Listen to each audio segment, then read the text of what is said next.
They are the poorest communities in America. The reservations is a third world country. They're poor.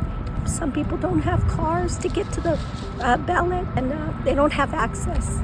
Did you know that Indigenous groups still find obstacles to vote in the U.S.? On average, only 1/3 of them take part of the elections. Some choose to boycott the vote, while others simply cannot reach polling stations. I wouldn't vote for anyone, really. Maybe a third party, but in my territory, there's 40,000 of us, and about 4,000 of us vote.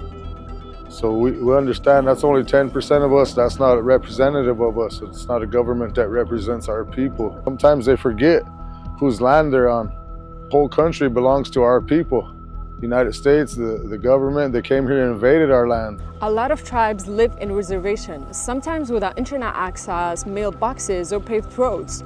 Some have to walk for hours to the polling stations, which sometimes reject their tribal IDs. They don't listen to nobody. Once they get in office, they got their money and whatever, they wouldn't help them line their own selves.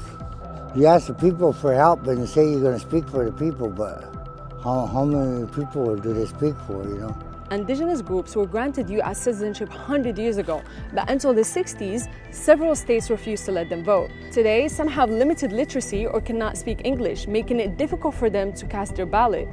We still have a lot of homes without running water. We still have homes without electricity. So they're going around and campaigning in Indian country and talk about sovereignty, but the United States never lived up to one treaty, not one. Most Indigenous groups were exterminated in the past by Europeans and Americans. Today, they represent 4 million people, or 1% of the U.S. population. Despite progress, Congress has recently acknowledged that they face persistent and substantial obstacles to vote. Some of them it's against their constitution. It's against their protocols not to vote. That's full sovereignty. When you're not interacting with the government, but you're self-sustaining. You're fully taking care of your people on the land, and you don't need anything from the government. That's full sovereignty.